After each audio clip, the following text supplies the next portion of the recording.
let's be honest. How often do you willingly step outside of your comfort zone? For those of us who are high achievers, it's easy to get entrenched in our comfort zones without even realizing it. As we avoid taking action, we get more comfortable, and everything outside of our comfort zone starts to feel even scarier. But as my guest this week, Aaron Trahan, reminds us, growth and comfort do not coexist. In this conversation, we talk about breaking free from complacency and the status quo so that we can become the best versions of ourselves. Thank you so much, as always, for listening. Welcome to the Impostor Syndrome Files. My name is Kim Meninger, and as an executive coach and former high-tech leader, my personal mission is to help professionals overcome imposter syndrome so that you can advance your career with confidence.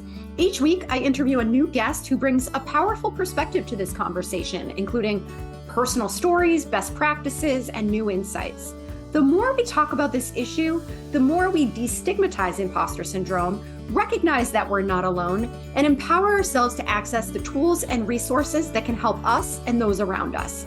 Thank you so much for listening and for sharing with others you think would benefit from this conversation.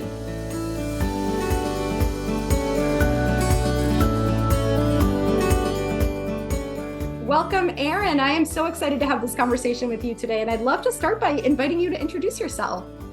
Absolutely. First and foremost, Kim, thank you for having me. Love what the podcast is all about, and so happy to be here today. And yeah, so a little bit about me and kind of my journey is, it really started at the early age of 23 years old. I was put into a leadership role where, I quickly found out that they don't teach you in college how to lead people, how to help elevate people. And so 23 years old was my first leadership role. And while I had some success and was able to further my career in a corporate environment, I did reach a point when I was able to break into the ranks of the executive leadership teams and be a senior level executive leader of a $1 billion publicly traded company all before the age of 30.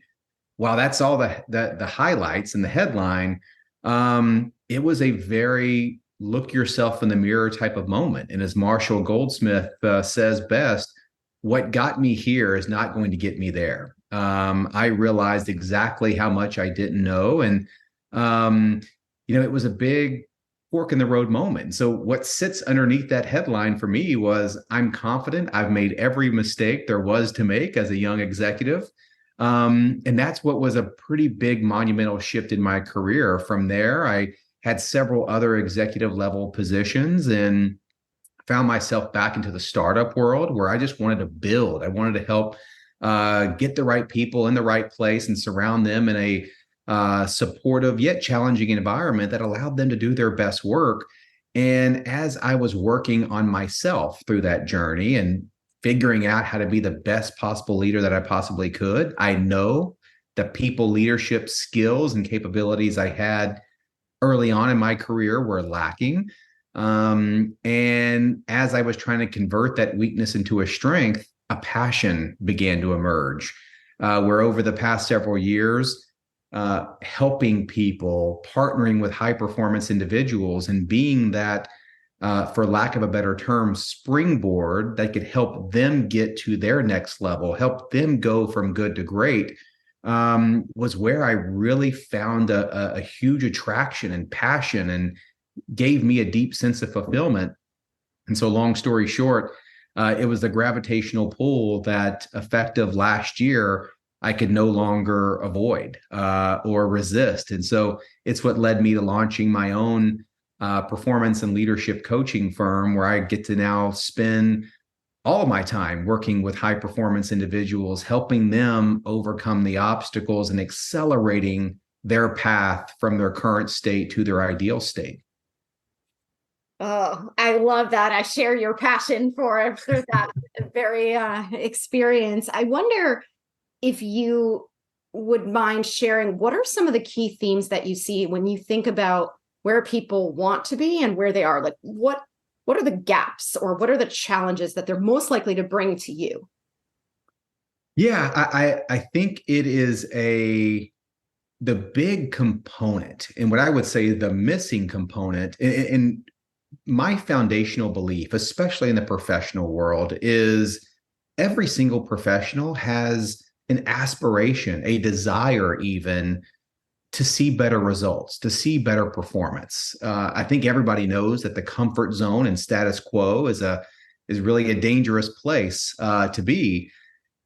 But the big missing component is not everyone knows how to find that next level, where to go, how to invest in themselves, how to properly identify the development areas and the blind spots. And so I think where I see the biggest impact that I'm able to have with clients is I help them figure out and create the solution for the how to go from the current state to the ideal state. And if that piece remains, let's just say, noisy, or people don't have a good understanding of, yes, they want to generate better results, they just don't know how. What I often see so frequently is where that manifests itself is in the form of inaction. And when there's inaction, all of a sudden, we do start to find a bit more content with the status quo. And without us even knowing it, we get further and further entrenched into the comfort zone, making everything outside of the comfort zone look very risky, very uncertain, very overwhelming. And the end result is so much talent and potential remains trapped on the sidelines because people don't have the solution to figuring out the how equation. So that's really the big thing that I see is people and professionals aren't able to connect the dots on what's the right strategy of how to improve to match their desire and aspirations for that improvement.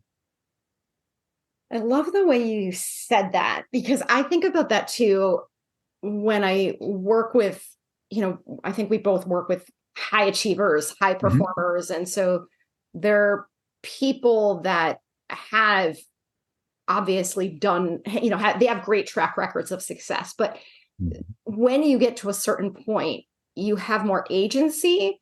And I think it's easier I describe it as sort of curating your world in such a way that you avoid those bigger risks and you make your world really small. And in the process, like you said, sort of amplifies the scariness of all the things you're not doing. And so you're just reinforcing, you're nurturing that comfort zone. Oh, yeah. You are so spot on. And I like to share the message sometimes that, look, we're all chasing success and we want experience. We never want to feel unsuccessful or inexperienced. Nobody wants that.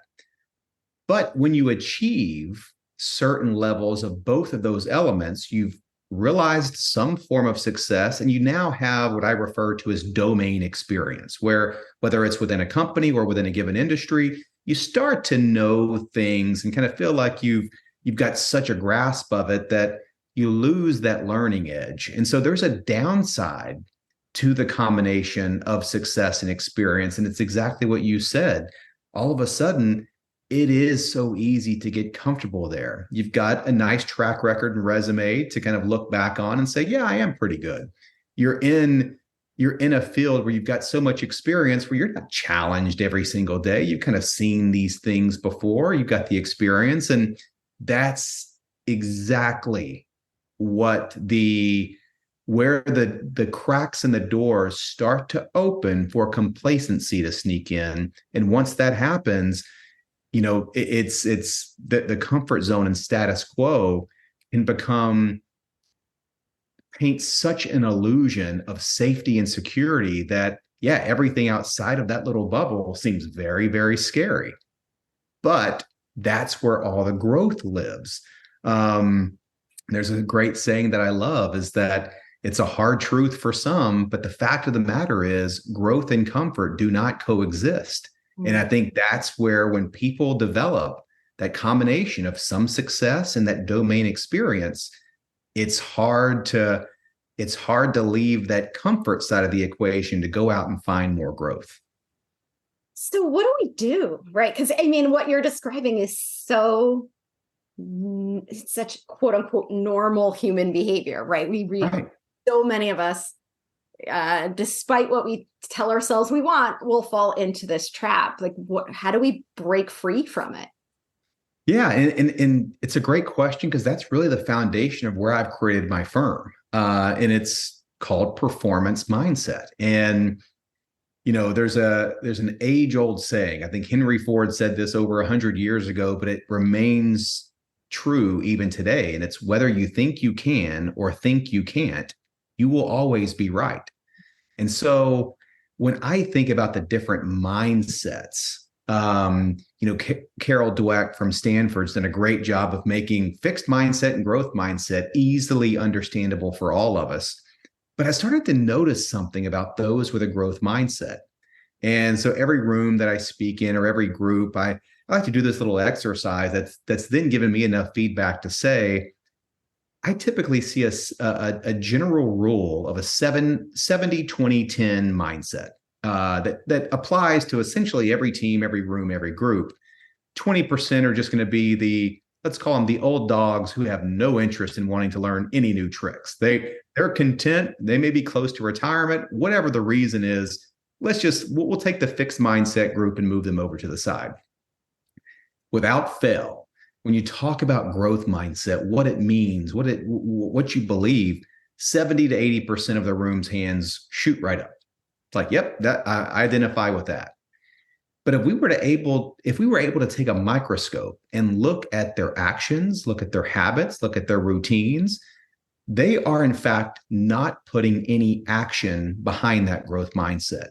They may believe all the right things, they may think all the right things, like sure, with the right amount of time, energy, and effort, you can increase your intelligence, improve your capabilities, have a grit factor that allows you to overcome the obstacles, but they're not doing anything about it. So I kind of try to create this new category of what I refer to as performance mindset. They believe all the things that the 70% growth mindset people believe, with one big differentiating factor: action. They are constantly taking action to invest in themselves, to take on new challenges, to take on some risk, to operate at the very outer edges of their capabilities, because that's where the growth lives. And so, long-winded answer, but coming back, I think it's really adopting this mindset of continuous improvement. How are you getting that 1% better each and every single day? Where are you being stretched? Where are you being challenged? One of the things that I try to preach to as many people that will listen is that when you're a lifelong learner, it is a guaranteed, sustainable, competitive advantage. And the most important thing is not allow some of that success and experience to take you away from just being a learning machine. And so when you can continue to learn, invest in continuous improvement, always finding out what you're capable of and really taking on those challenges, I think it all boils down into taking action to kind of get out of that rut that will eventually show up when you have success and experience, and never let that complacency to sneak in. If you're a learning machine, there's really no place for complacency to come in and take root. Yeah, that's such a good point. And I think about this personally as somebody who has, identifies as a high achiever, has lived with a lot of anxiety throughout my life. There's a part of me that would love to just curl up in the fetal position and not take those risks and just kind of say, all right, I've accomplished a lot and I'm going to stop. Mm-hmm. But there's another big part of me that knows that that's not what I really want. And so I push myself. And I really like Eleanor Roosevelt's quote, like, do one thing every day that scares you, because I know that if I keep doing it, it becomes less scary over time. And it just kind of, it's making me think about the way you describe that continuous improvement. And so the idea of taking action on a regular basis to prevent that kind of complacency from setting in really resonates with me. But what comes up for me are sort of a couple things. Number one, the self-awareness, required to recognize this is happening in the first place when we live in such a busy, demanding time. People don't even know what they don't know. They're not necessarily paying attention. And number two, just the power of fear. And I wonder how you think about those two forces. Yeah. I mean, I think when you use the big A word, of especially with my mythology, and I'm sure you have some type of derivative of this, but a strong foundation of awareness is what's required for next level growth. And you can simply not enhance or improve something you're not aware of. And so awareness is such a key to always make sure you have a clear understanding of. I kind of like to use the superhero mythologies, but it's kind of like, what are your superpowers? But more importantly, what's your kryptonite? And you have to know these things. You have to have a radar for these things. Where are they showing up?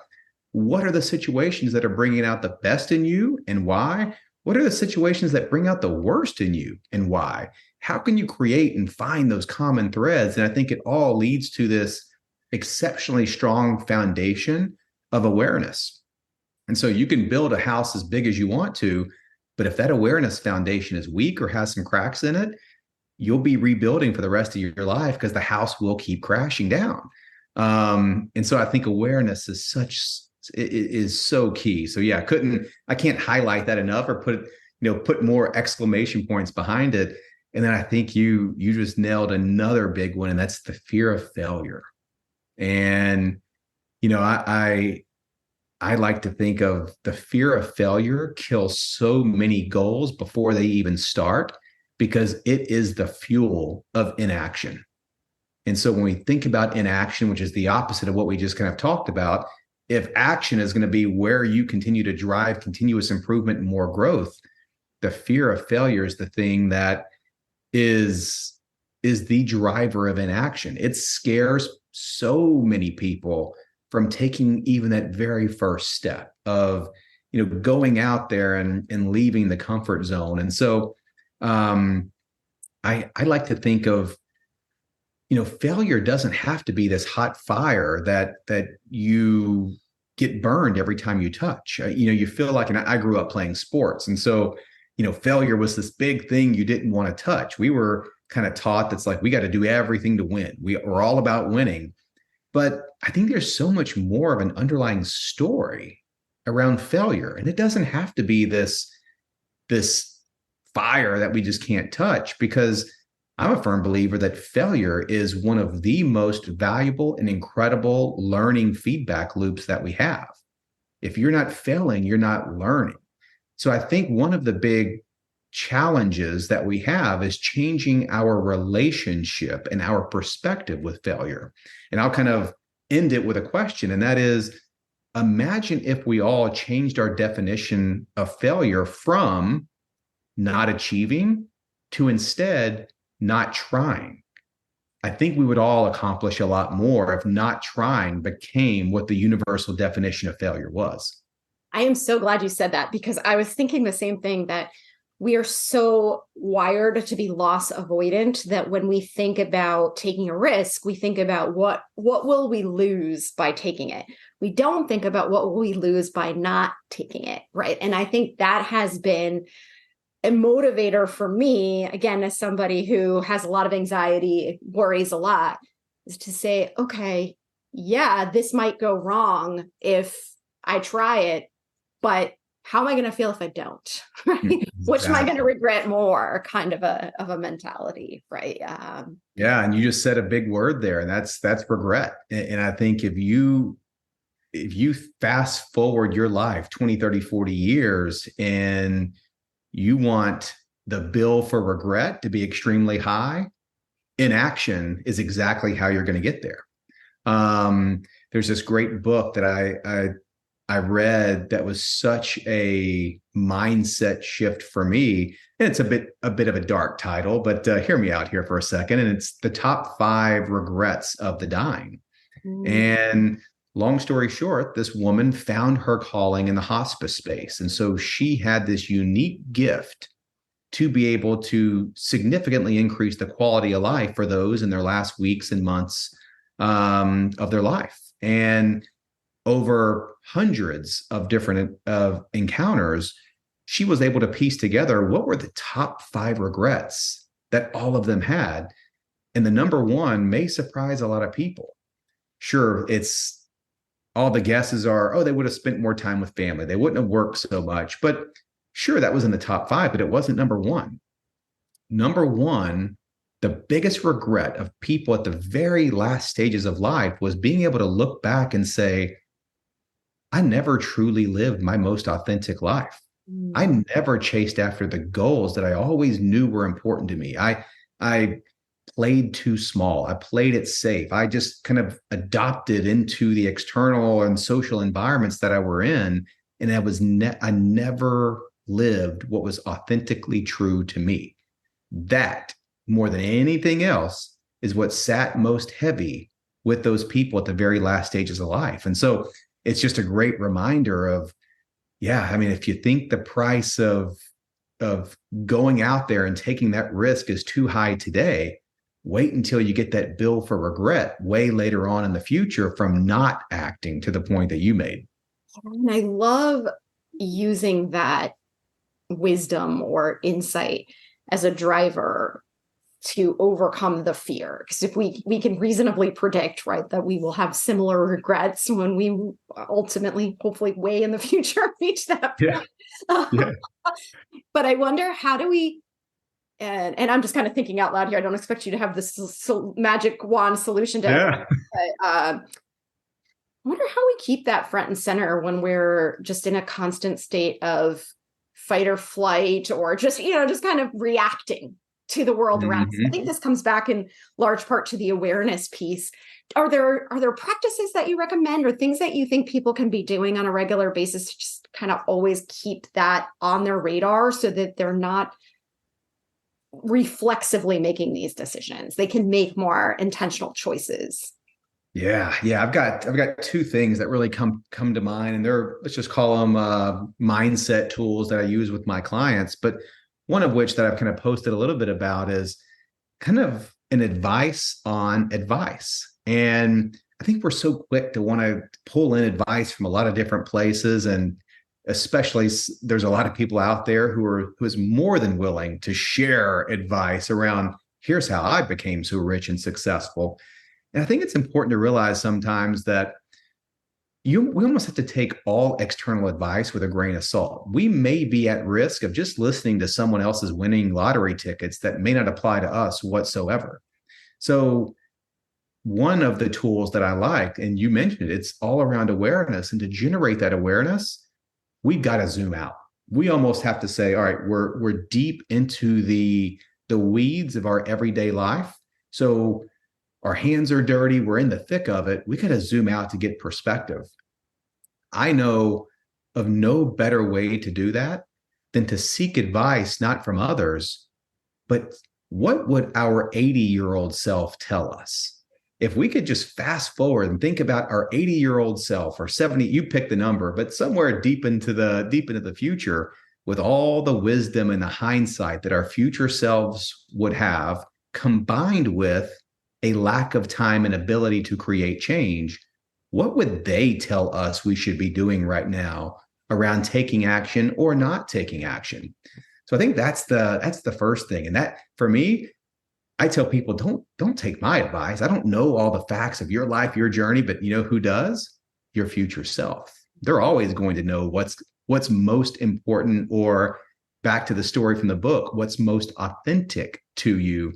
Listen to that person, because at that stage in your life, you want those to be your golden years. You don't want to be consumed with the thoughts of what if, or I should have done that.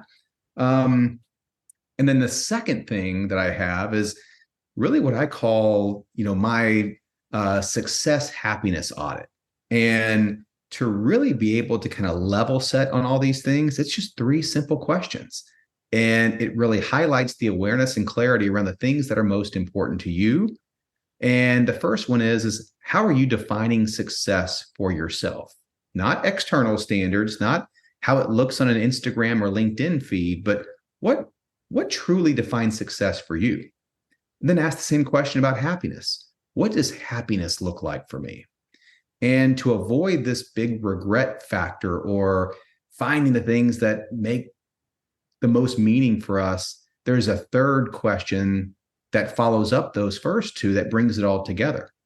And can you achieve your definition of success and your definition of happiness at the same time? So do those two things align, or are they in conflict with each other? And you would be surprised, due to the lack of awareness, that people are chasing this definition of success without realizing they're giving up all of the happiness side to get it, only to think that once they achieve it, that then they'll be happy. Spoiler alert, it never happens.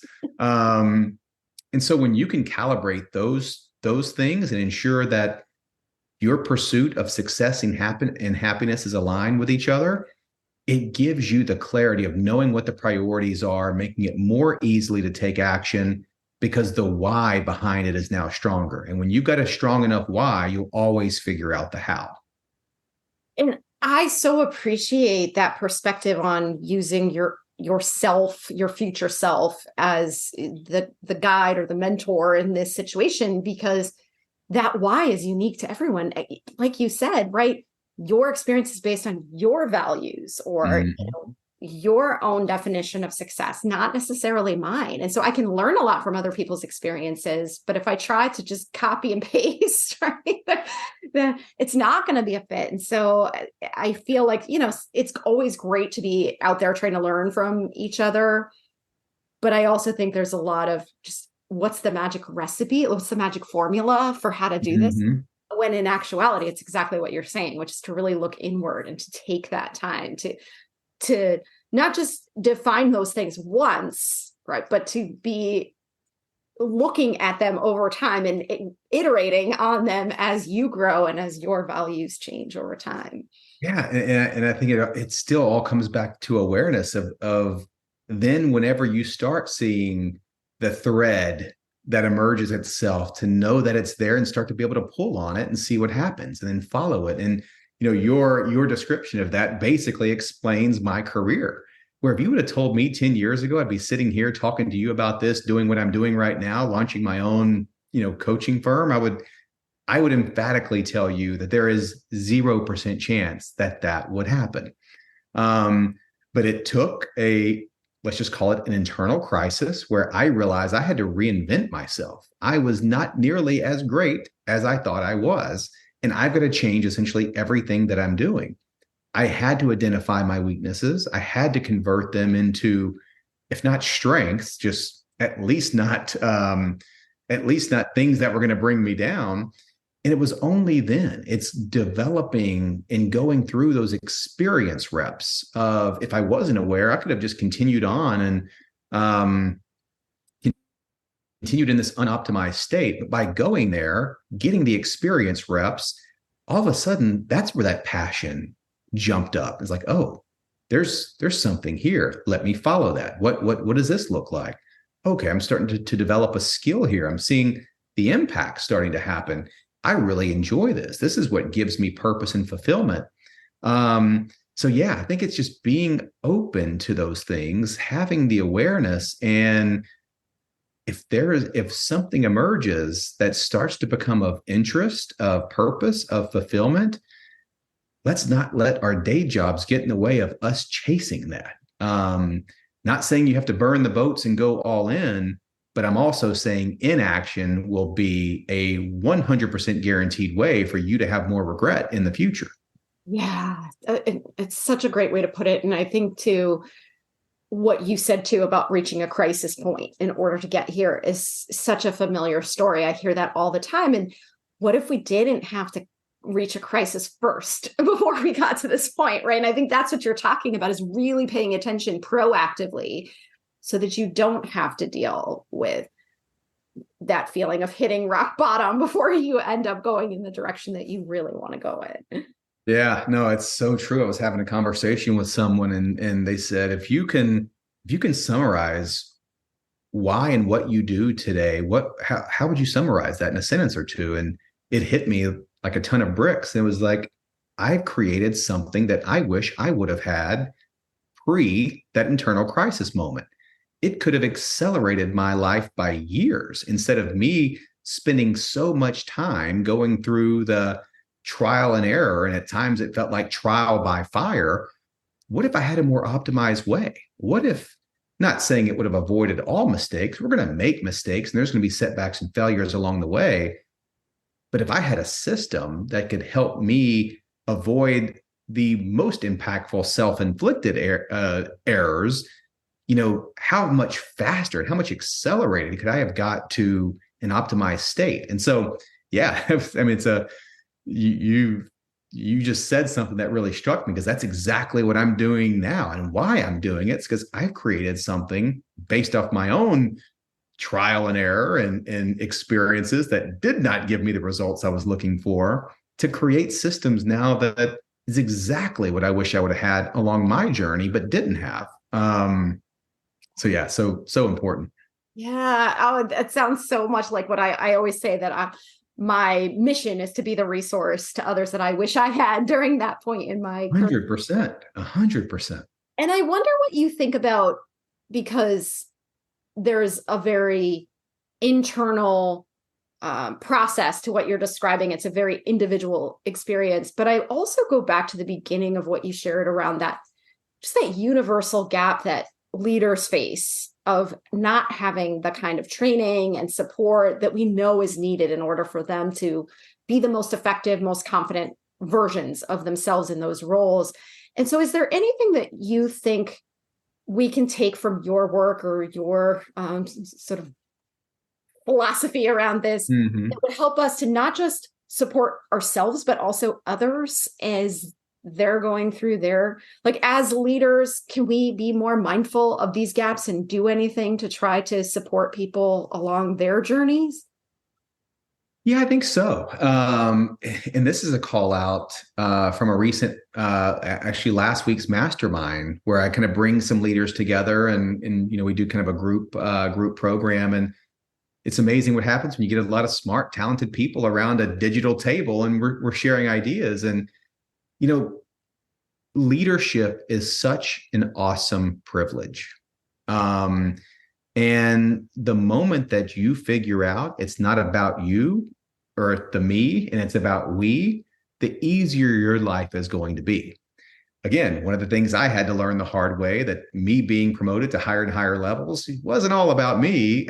It was about the structure and the environment that we created to generate results. And when you think about, I heard this interesting survey, that it was a global survey that was done to senior leaders across the world, that asked them, what percentage of your full potential are you expressing in your day-to-day role?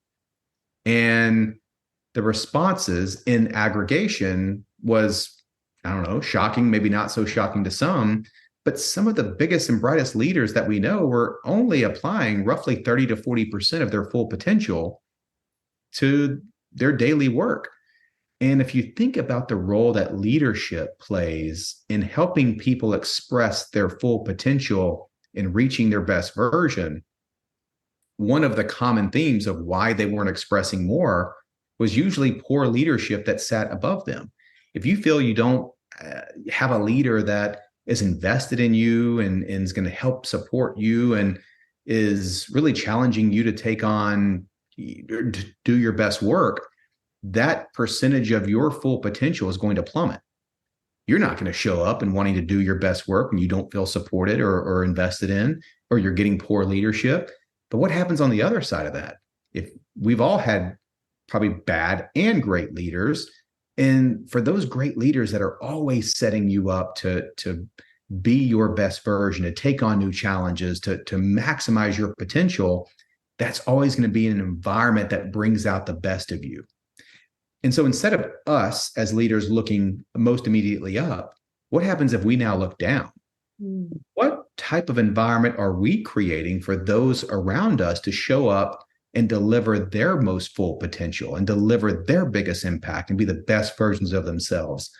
That's our challenge, right? And I think when we, regardless of what's happening above us, we as leaders, when we can create that type of environment below us, or even around us, I think that's where we can dramatically increase the type of culture and environment that allows people to show up, deliver their best performance, be the best versions of themselves, and increase that percentage of their full potential from these way too low numbers of 20, 30, 40% to something much higher.